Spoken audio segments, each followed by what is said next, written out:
الحمد لله نحمده ونستعينه ونستغفره ونستهديه ونعوذ بالله من شرور أنفسنا ومن سيئات أعمالنا. من يهده الله فلا مضل له ومن يضلل فلا هادي له،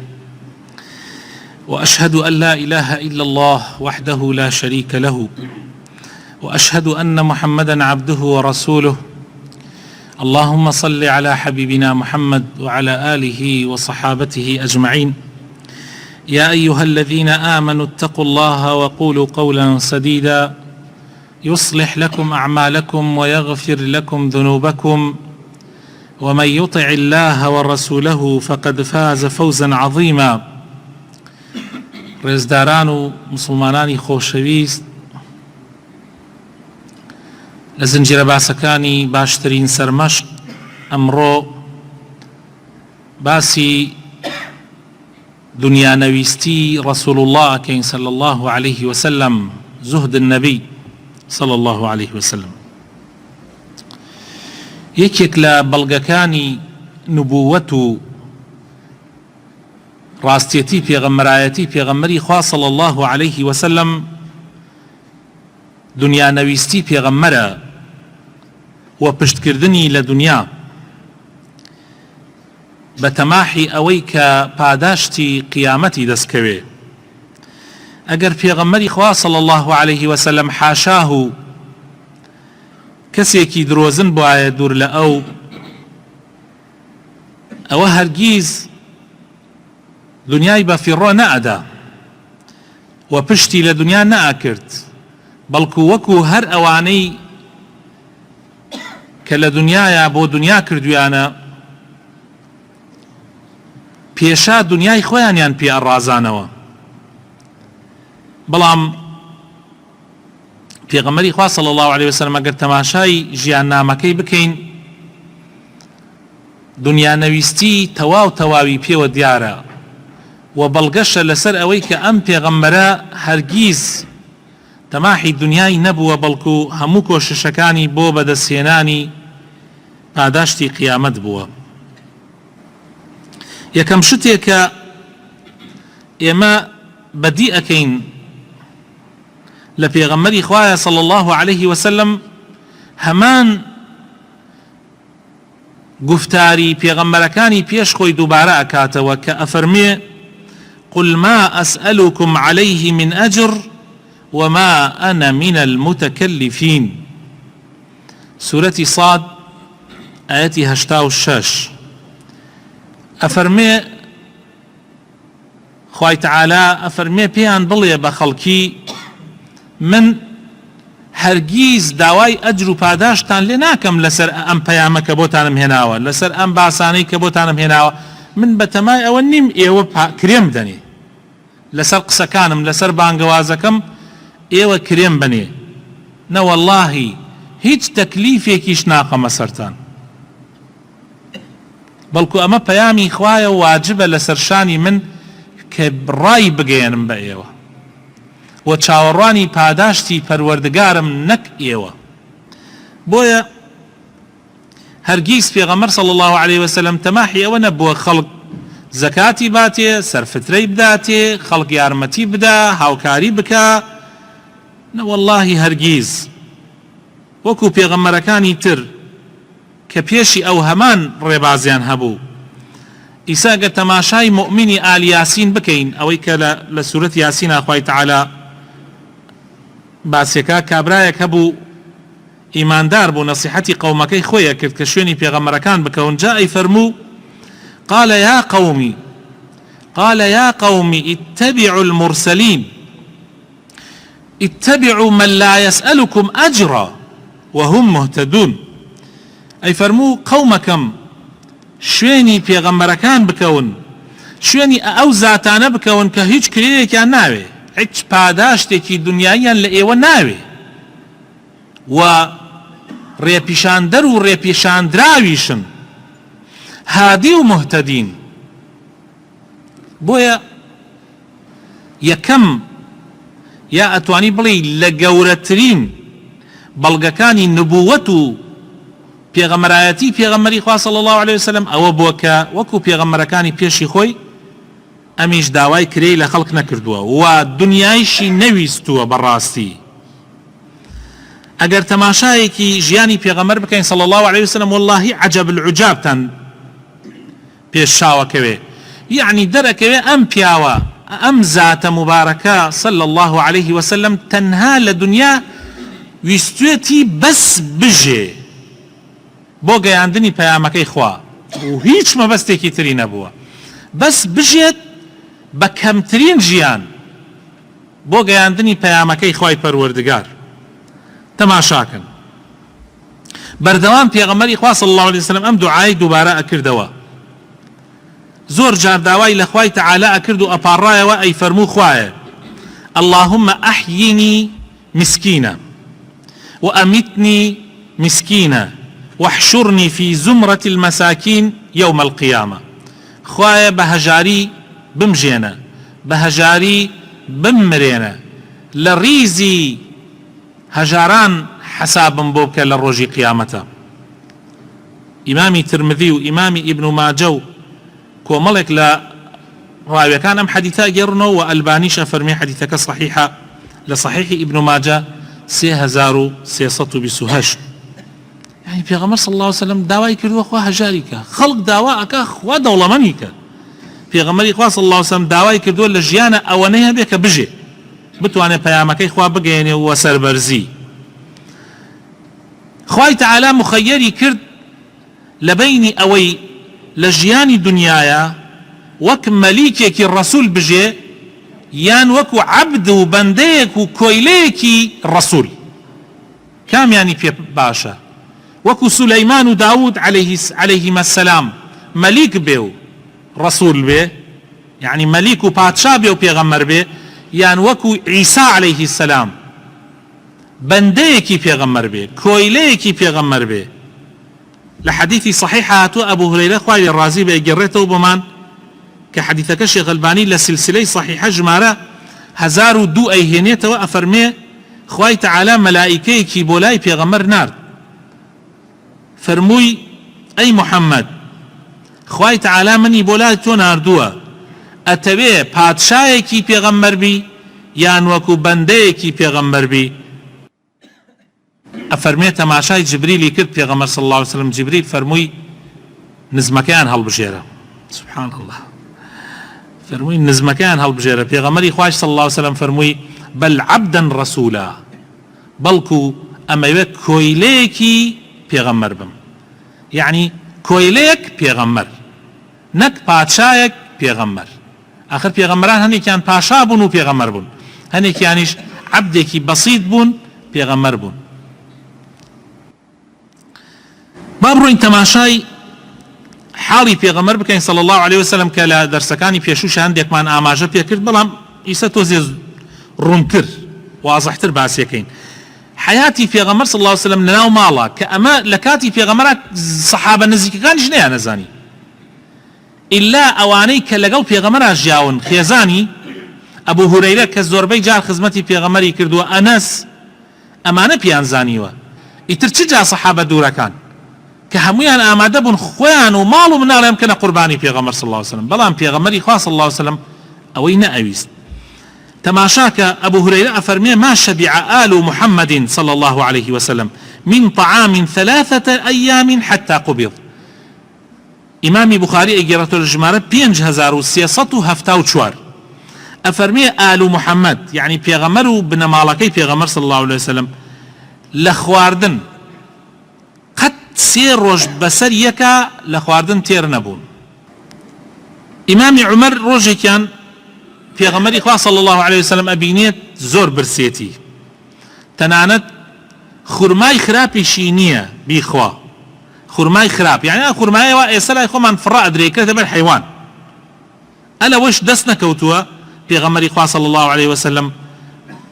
يعني بیخوا. جا پێغەمبەری ئیمامی عمر ئەفەرمێ لقد رأيت رسول الله صلى الله عليه وسلم يظل اليوم يعني ڕۆژێ كامل يلتوي بلي أخوارد، يعني لبرسيتها طبعا إنسان برسي بيتر نوعك ما يجد دقلا يملأ به بطنه. إمام مسلم أيجرته جمارة 2978 حتى فرمياني خرماي دسنك وتو خرما طبعا دقل خوش يسكان يعني خرمايك خراب التمر الرديء حول ولا قوة إلا. أما أو بيغمرية كأتوانيت زور وك مليك بجي وك مليك بجي هموشتێکی بەدەستەوە بۆ دەوڵەتەکان مەمنوونی بوون کە ئەم داواکاریەکیان لێ بکات. پێغەمبەری خوا صلى الله عليه وسلم ابن عباس فرمي كان رسول الله صلى الله عليه وسلم يبيت الليالي المتتابعة چەندین شەو بەسەر یەکە طاويا وأهله لا يجدون عشاء، يعني كسكاركي خواردني عشايان يعني خواردني شوانيان نبو. وكان أكثر خبزهم خبز الشعير، وزوربي نانيشان ناني جو بوا ناني جو. إمامي ترمذي وابن ماجه وأحمد وأمان يقرنو الباني إن شاء الله حسنة لصحيح ابن ماجه جمارة 2006.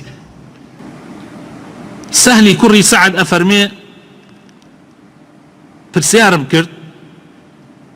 وتم هل أكل رسول الله صلى الله عليه وسلم النقي من الشعير؟ آية پیغمبری خواه صلى الله عليه وسلم او جو واباسی کن يعني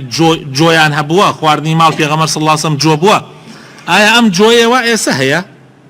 يعني ام جوا ایستهیا علي وتنولا ما رأى رسول الله صلى الله عليه وسلم النقي من حين ابتعثه الله حتى قبضه الله. والله ام جوا ایستهیا ام جو پاکا كصبلك وهيني بيوانية أمي توكلوش تكيل قلانية بيغمر صلى الله عليه وسلم بتشاوي نبينيوا هر لو رجل كخواي تعالى كردوتي بيغمر هتا او رجل كمردوه ووفاتي كردو قراوتو بلاي خواي تعالى اما حب بتشاو نبينيوا علي ايوتم اي شون چيتانا خوارد يعني شون توانيتانا جويك بخون ك ندرا بيلا يلاك شون توانيتانا عليه كنا نطحنه وننفخه إما أمان هاري باشان فومان بيا كرد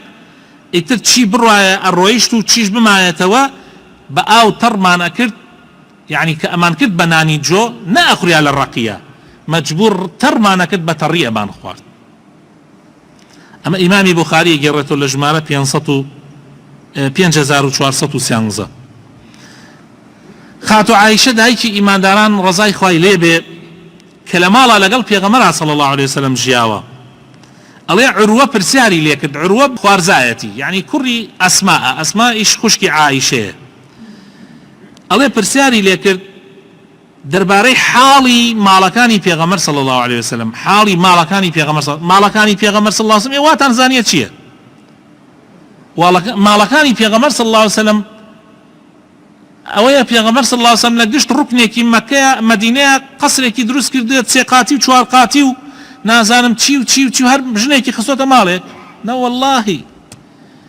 ماڵەکانی پیغمبر صلى الله عليه وسلم هەموو ئافرەتێک ژوورێکی بۆ ژوورەکەی ئەگەر تەماشاکەی جێی 2 قبری تیا بۆتەوە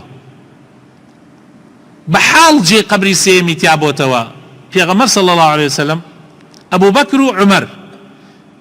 كاتي پیغمبر صلى الله عليه وسلم يستوتي شوان شو نيوجي بكا اگر عائشة بخوتايا ابوا لكاتي سجدها بدا لقاتي عائشة تا قاتي راكي شتبوي شون سجدكي بيتو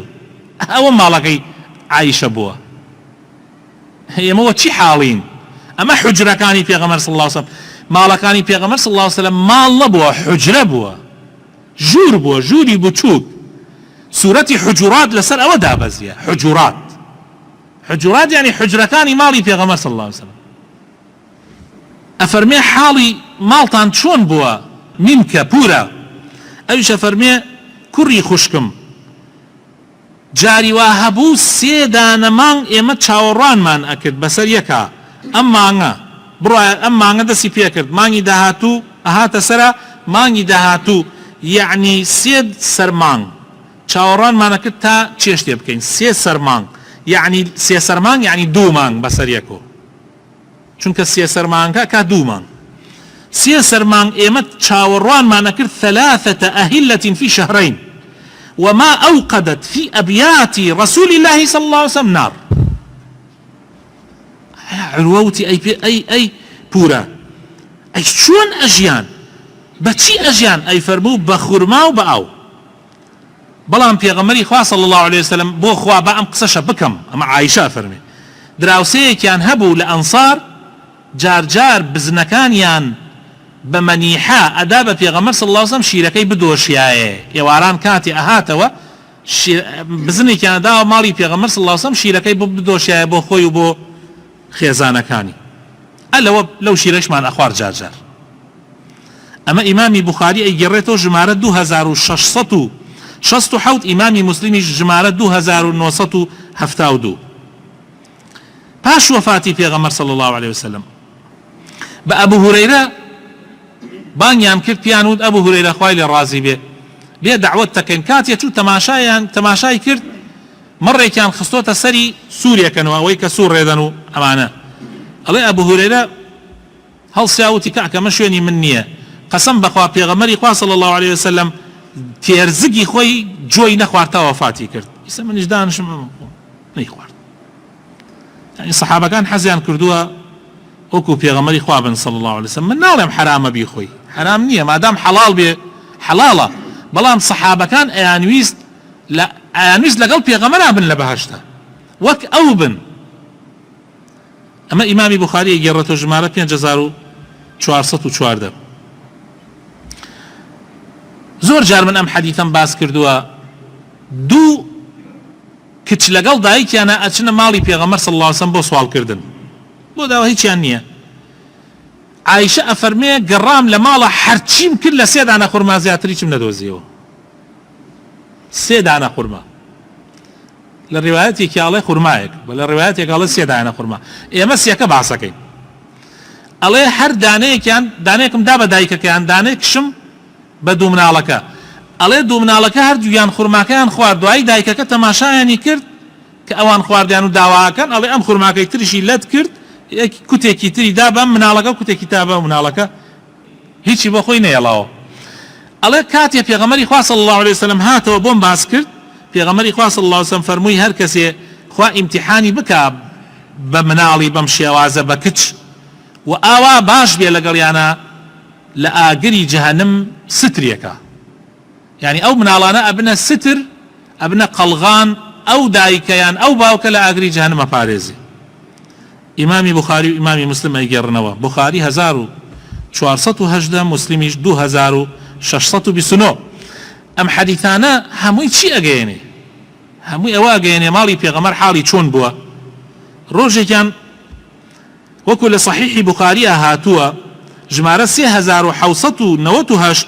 و لە صحیحی مسلمیش ژمارە 2054 هاتووە کە پێغەمبەری خوا صلی الله عليه وسلم میوانی هاتووە ئێوارانێک پێغەمبەری خوا صلی الله عليه وسلم نوێژی بۆ مسلمانان کرد کابرایە کات و تیای پێغەمبەری خوا میوانی تۆم پێغەمبەری خوا صلی الله عليه وسلم کەسێکی نارد بڕوا پرسیار کە بزان چی خێزانێک لە خێزانەکانی خواردنێکیان هەیە بەکەلک ئەوە بێ بۆ میوان تا بیوات بۆ ئەو ماڵەیان ئەڵێ چووم هەر هەموو ژنەکانی پێغەمبەر صلی الله عليه وسلم گەڕام هەموویان وتیان واللهی تەنها ئەومان هەیە تەنها ئەو ئیترەوە بوو کە ئەم خەبەرەی گەیاندە پێغەمبەر صلی الله عليه وسلم پێغەمبەری خوا فەرمووی مسلمانان ئەو چەند سەحابەیە کە مابوون لە نوێژە فەرمووی مسلمانان کێ میێوانداری میوانەکەی پێغەمبەر صلی الله عليه وسلم کە ئەو بوو جەنابتان بیستوتانە ئەو سەحابەیە ئەیباتەوە بۆ ماڵ و پاشان پرسیارەکە لە ژنەکەی چیمانەیە ئەڵێ وەڵا بەس خواردنی مناڵەکانمان هەیە یعنی هی خۆی و مێردەکەشیان نییە ئەڵێ کاتێ نانت هێنا هەوڵدە مناڵەکان پێشا بخەوێنە کاتێ نانیشت هێنا چراکە بکوژێنەوە با من لەگەڵ میوانەکەیە دەستی لەگەڵا تێکەڵ کە مەوا بزانێ نانەخۆم تا ئەو تێر بخوا و تر دوایەوە چراکە بکەرەوە ئیتر کابرا تێری خوارد کابرا نەیزانی ئەمان هیچیان نییە بەیانی کە بۆ نوێژی بیانی ئەیهێنێتەوە خزمەتی پێغەمبەر صلی الله عليه وسلم پێغەمبەری خوا صلی الله عليه وسلم فەرمێ خوای تەعالا بە کارەکەتان پێکەنی کە چۆن میوانەکەی پێغەمبەریان صلی الله عليه وسلم بەڕێ خستووە لەگەڵ ئەم حاڵە کە ئەیبینین یعنی ئەمە ئەیبینین گشتی ئەوە حاڵی ماڵی پێغەمبەر صلی الله عليه وسلم ئەوەیش خواردنێتی بەڵام لەگەڵ ئەوەی شا پێغەمبەر صلی الله عليه وسلم ئەی فەرموو چی أي فرموا اللهم ارزق آل محمد قوتا، وكو بخاري مسلم أيجرنا وخوايا قوت بكر الرزق آل محمد صلى الله عليه وسلم. إمامي قرطبي أفرمي قوت يعني شي؟ قوت يعني أو خواردنا وشكانا وكو بونمونا برنج، بونمونا نيسك، أمانا كهم بهيزتك يعني تيرتك، وهم للايك تري شوا لا دولمني آفاتي دولمني وفقيري لبلاكاني دولمني وفقيري أتباريزي. قوت نانێکی وان نییە مەسەلەن دەوڵەمەندەکان بیخۆن، زۆرجار دەوڵەمەندەکان گوێ نادەن ئەو خواردنانە، و فەقیریش زۆر حاڵی خراپ بێ ئەویش قوتی دەست ناکەوێ. بۆیە هاکەزا پێغەمبەر صلی الله علیه و سلم داوای کردو خوای تەعالا قوتی باتێ لەبەر ئەوەی بژێت، هەر بەس پشتی ڕاست بێتەوە. ناوماڵەکەی پێغەمبەر صلی الله علیه و سلم سیسەم و قەنەفەکانی و ئەمانەی چۆن بووە ناوماڵەکەی؟ عائیشەی دایکمان خوای لێ ڕازی بێ ئەفەرمێ سەرنیاکەی پێغەمبەر صلی الله علیه و سلم لە پێست دروست کرابوو، وەکو لە حەدیثێکە ئیمامی بوخاری و ئیمامی مسلم ئەیگەڕنەوە، ئەفەرمێ لە پێست دروست کرابوو، پێستی خۆشەکراو، ناوەکەیشی بڕێک خوری و چشتمان کردبووە ناوێ، یعنی ئەوەی زیادە کەلپەلێکە بە کەلێک نەمێنێ کردە ناو سەرنیاکە، ئەوە سەرنیای پێغەمبەر بوو صلی الله علیه و سلم. جێگاکەشی حەسیرێک بوو، سیسەمەکەشی حەسیرێک بوو، هەتا ڕۆژێکیان عومەر خوای لێ ڕازی بێ ئەیبینێ حاڵی پێغەمبەر صلی الله علیه و سلم ئاوایە، زۆر ئەگری. پێغەمبەریش ئەفەرمێ بۆ ئەگری عومەر؟ ئەفەرمێ وەڵڵاهی ئەوە بینیم ئەوە حاڵی تۆ، ئەوە جێگاکەتە و ئەوەیش سەیرم کرد هەر چنێک جۆ و نازانم ئاوا بڕێشتی کەمت هەیە، ئەمە خواردنی ماڵەکەی تۆیە و بڕۆ تەماشای کیسرا و قەیسەر بکە، مەلیکی ڕۆم و مەلیکی فارس چۆن ئەژێن و تۆش باشترین خەڵقی خوایت و پێغەمبەری خوایت چۆن ئەژەی. جا پێغەمبەری خوا صلی الله علیه و سلم فەرمووی عومەر ئەتەوێت ئێمەش وەکو ئەوان بەس دنیامان هەبێ و قیامەتمان نەبێ؟ فەرمووی نەوەڵڵا ئەی پێغەمبەری خوا، دەی فەرمووی ئەمە زۆرە بۆ دنیا. لە ڕیوایەتێکی ترا کە ئیبن مەسعود ئەیگەڕێتەوە ئەفەرمێ پێغەمبەر صلی الله علیه و سلم فەرمووی من و دنیا چی؟ من چیمە و دنیا چیمە؟ من لەم دنیاە هەر وەکو سوارێک وام بۆ سەفەرێکە ڕۆم لە پاڵدارێکە دا ئەبەزم ئیسراحەتێکەکەم و پاشانەکەومە ڕێوتەوە. دنیا هەر وەک ئەو پاڵ سێبەرەتانێ، کەس هەیە بڕا هەرچی ماڵی هەیە سەرفی کا لەسەر سێبەری دارێ، هەرچی شتی هەیە سەرفی کا لەسەر سێبەری دارێ کە تۆزێ ئیسراحەتەکا و ئەڕوا، کەس نایکە. بۆیە پێغەمبەری خوا صلی الله علیه و سلم ئاوا ژیاوە. ئافرەتێکی ئەنساری هاتە ماڵی پێغەمبەر صلی الله علیه و سلم، ناوماڵی پێغەمبەری بینی، بۆیە زۆر بێتاقەت بوو، چوە بۆ ماڵ، جێگایەکی بوو بۆ خەوتن، جێگاکە لە سوف دروست کرابوو، تۆزێ ڕێک و پێک بوو، ناردی بە هەدیە و بە دیاری بۆ پێغەمبەری خوا صلی الله علیه و سلم. کاتێ پێغەمبەری خوا هاتەوە فەرمووی ئەمە چییە؟ وتیان وەڵی پێغەمبەری خوا ئەمە فڵانە ئافرەت هاتەتە ماڵمان و بینی يعني جێگاکەی تۆ چۆنە، بۆیە ئەمەی بۆ تۆ نارد بە هەدیەت لەسەری بخەوی.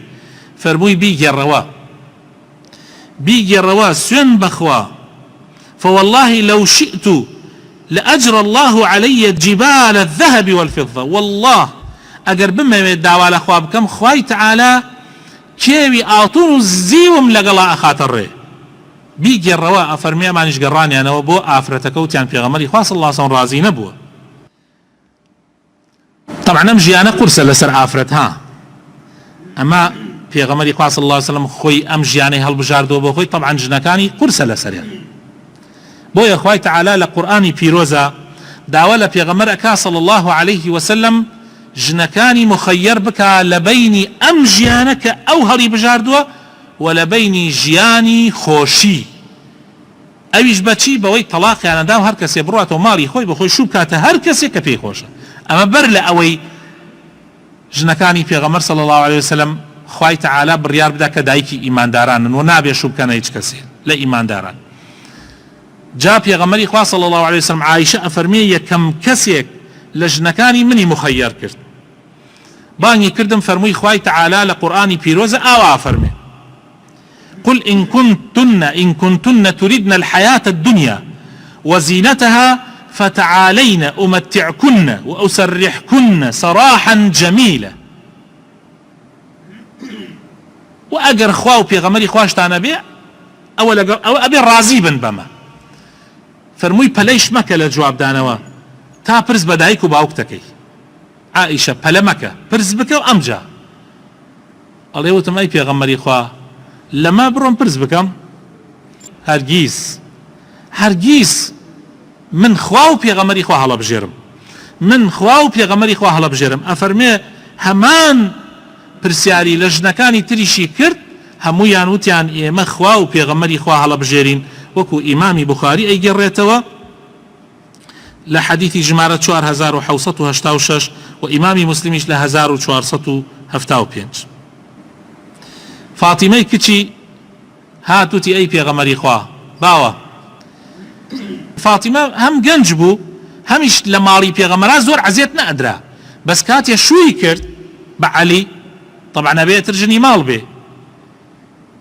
دسي بيشاني باوكي دا فرموي تماشاي دسم كا زور بنما بو دسي قشتي لوش إنو بو شقشق بو فرموي أو ندى صار بسور دا وحالم آواتاني أي وتي تشيت أي كتشم وتي خزمتكارك ألا ويكا خوابتوي دعوتو أي دي بمسلمانان بمني شيكي فرموي دو سێ جار طبعا ئەم پرسیارەی کرد ئەم داوایی کرد هەر جوابی نەدایەوە شەوێکیان چوو بۆ ماڵیان تەماشای کرد یان ڕاکشاون لەسەر جێگا فەرمووی هەڵمەسن ڕۆی لە بەینیانە دانشت فەرمووی شتێکتان پێ نەڵێم لە خزمەتکار باشتر بێ وتیان چی ئەی پێغەمبەری خوا فەرمووی ئەگەر چوونە سەر جێگاتان بخەون 33 جار بڵێن سبحان الله 33 جار بڵێن الحەمدولله 34 جار بڵێن الله ئەکبەر ئەمە لە خزمەتکار باشترە دڵنیا بن پێغەمبەری خوا صلی الله عليه وسلم سەدقات ئێمە کچی خۆی خۆشتر گەرەک بووە وەکو ئێمە چەند جارێک باسم کردووە کە فاتیمە ئەهاتەوە هەڵ ئەسا لە بەردەمی و ماچیە کردووە ئەی خستە شوێنەکەی خۆی دایەنە هەموو جارێ بەڵام لە مەسەلەی دنیایە ئاوا وەڵامێداتە فێری زکرێکە نەک خزمەتکار لە زمانی پاش وەفاتی پێغەمبەر صلی الله عليه وسلم عەمری کوڕی عاس خوتبە ئەدا بۆ خەڵکی میسر ئەڵێ خەڵکی میسر زۆر سەیرن زۆر ئێوە لە ڕێبازی پێغەمبەر لاتان داوە واللهی پێغەمبەری خوا صلی الله عليه وسلم لە هەموو خەڵکی دنیا نەویستر بووە بەڵام حەستەکەم مسلمانانی ئەم زەمانە لە هەموو خەڵکی هەڵپەی دنیا زیاتر ئەکەن. عایشە ئەفەرمێ ڕۆژێکیان پارچەیەک ئاڵتونیان هێنا بوو بۆ پێغەمبەر صلی الله عليه وسلم ئەڵێ دایە دەستم لەوە منیش هەڵم گرت ئەڵێ نوێش تەوا بوو هاتەوە بە پەلە فەرمووی عایشە کوا ئاڵتونەکە ئەڵێ من شێنام دام پێی فەرمووی زوو بڕۆ بیبەخشەرەوە یعنی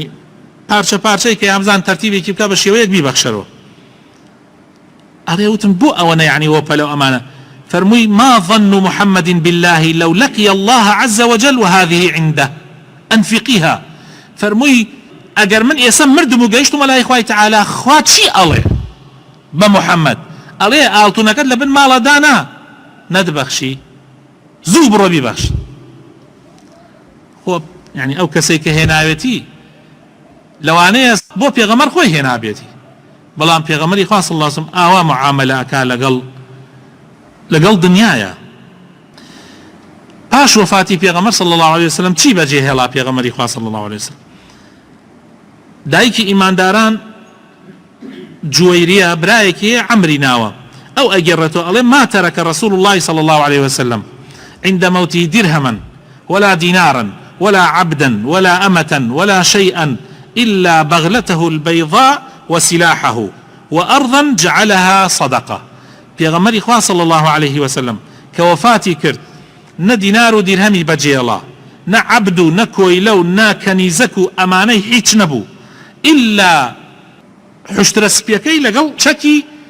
جەنگ و غەزاکان هەر ئەوەی هەبوو وە زەویەکیشی هەبوو پارچە زەویەک لە پاش خۆی کردی بە سەدەقە فەرمووی پێغەمبەران وەرەسە جێ نایەڵن ئەویشی کرد بە سەدەقە ئیمامی بوخاری ئەگەڕێتەوە لە ژمارە 2739 و بۆ خوا یەک شتی تریشی بەجێهێڵا بوو قەڵغانەکەشی جێهێڵا بوو کردبووی بە بارمتە لە لای کابرایەکی جوولەکە لە جیاتی 30 تەنەکە جۆ بۆ مناڵەکانی ئەوەشی دانابوو بە قەرز لە جیاتی وتی ئەگەر قەرزەکەم دایەوە ئەوە دامەنەیشم داوە ئەوە بۆ خۆت وتەوە ئەوەشی بەجێهێڵا بوو ئەمە پێغەمبەری خوایە صلی الله عليه وسلم يعني ئەگەر پێغەمبەرایەتی پلەی دنیایی بیایە يعني ئێستا پێت بڵێن تو ئەبیتە پاشای ئەم کوردستانە ئەتکەنە مەلیکی ئەم کوردستانە ئەتکەن بە ڕئیسی ئەم کوردستانە بەڵام ئەبێ ئاوا بژێ هەتا ئەمری کێ ڕازیە براکەم بڵێن ئەبێ وەک ئاوا بژێ خواردنت ئاوا بێ ژیانت ئاوا بێ ماڵ و مناڵت ئاوا بژێ لەناو خانووی ئاوا بژێ لەسەر جێگای ئاوا بخەوی جلوبەرگی ئاوات لە بەرابێ وەکو پێغەمبەر صلی الله عليه وسلم ئەبی بە مەلیکی ئەم کوردستانە چەند ساڵ گەرەکت بێ هەتا ئەمری کێ ڕازیە والله یەک نەفەر ڕازی نابێ هیچ کەسێ بەمە ڕازی نابێ خەڵق مەلیکایەتی بۆ چییە بەو شێوە ئەمە مەلیکایەتیە بەڵام پلەی خوایی ئەگەر پێت بڵێن تۆ لە قیامەتە ئاوا پاداشت ئاوایە و ئەم دنیای ئاوا بژێ و قیامەت ئاوایە بەڵێ پێغەمبەران ڕازین و محەممەدی صلی الله عليه وسلم ئەوەی هەڵبژارد یا ڕەبی خوایە بۆ خاتر ناوە جوانەکانی خۆت ڕەحمان پێ بکەی هدایەتمان بدەی نوری ئیمان بخەیتە دڵەکانمانەوە دوورمان خەیتۆ لە بەڵاو مصیبەت یا رب العالمین یا ڕەبی ئیسلاحی حاڵمان بکەی یا ربی دامەزراومان بکەی لەسەر دینداریتی لەسەر ئیسلامەتی یا ربی خۆشەویستی دنیا لە دڵمان دەرکەی خۆشەویستی قیامەت بخەیتە جێگەی یا رب العالمین آمين آمين سبحان ربك رب العزة عما يصفون وسلام على المرسلين والحمد لله رب العالمين